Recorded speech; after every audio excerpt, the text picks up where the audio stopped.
পুজো দিয়া কমপ্লিট হলো বন্ধুরা। এখন করব চা। চায়ের জল নিয়ে যাচ্ছি। এই জলটা ওই যে কেনা জল দিয়ে চা করি।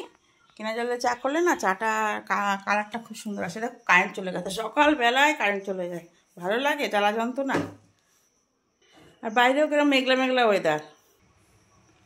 আদা দিয়ে এখন রচা করব জম্পেস করে। চলো বন্ধুরা, আজকে এখান থেকে ভিডিওটা শুরু করছি। সবাই কেমন আছে? আশা করি সবাই ভালো আছে, সুস্থ আছে, আমিও ভালো আছি। আজকে আমার বাজার চলে এসেছে অনেকক্ষণ আগেই। চলো দেখাই কি বাজার। বাজার আজকে খুব একটা ভালো বাজার আসেনি, কারণ জানি না কি কারণ। হচ্ছে একটাই, মানি প্রবলেম। আমাদের জীবনে তো মানি প্রবলেম ছাড়া কোনো প্রবলেম নেই, এইটাই হচ্ছে বড় প্রবলেম। যা কারেন্ট চলে এসেছে। বাজার নিয়ে এসছে তোমাদের একটু দেখাই। এ দেখো, পটল নিয়ে এসছে কটা, আর কটা কাঠি। আর ঘরে কালকে একটু চিংড়ি মাছ আছে, বুঝেছো? চিংড়ি মাছ দিয়ে ভাবছি আজকে একটু পটল রান্না করবো। আর একটা প্যাকেটে আছে দেখো ডিম আর আলু। এই হচ্ছে বাজার দিয়ে চলে গেছে। আর তুমি কি রান্না করবা, কি করবা তুমি বোঝো, বুঝেছো? এই হচ্ছে বেটা ছেলেদের কারবার। এখন আমার গুছিয়ে শাক আছে। কালকে একাটি শাক নিয়েছিলাম বাড়িতে, এই রাস্তার থেকে যাচ্ছিলো, ওখান থেকে শাক নিয়েছিলাম একাটি। শাক আছে, যাই হোক হয়ে যাবে। পটল আলু দিয়ে চিংড়ি মাছ করবো, ডিম করবো। গাঠিটা আজকে খাওয়া হবে না। গাঠি করলে, গাঠি দিয়ে চিংড়ি মাছ খেতে কিন্তু ভালো লাগে, কিন্তু আমার ছেলে রান্না করলে খাবে না। গাঠি চিংড়ি করবো না, পটল চিংড়িটা করি। হয়ে গেল। ডিম করব, আর কি করবো বললাম, শাক ভাজবো, তো হয়ে গেল।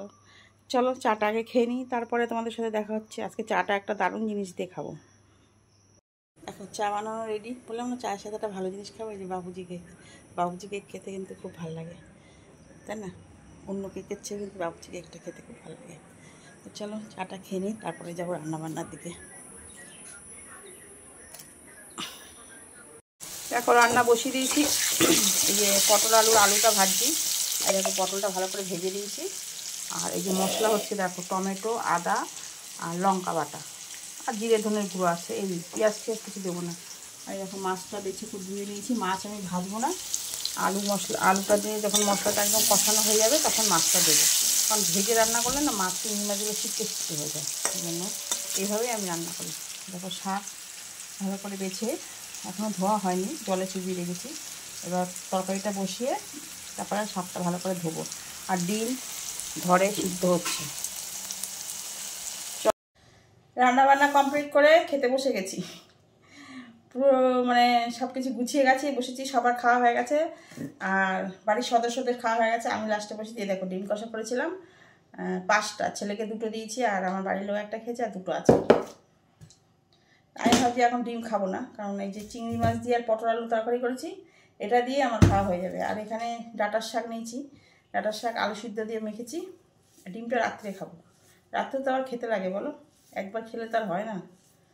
যাই হোক, চলো টাটা।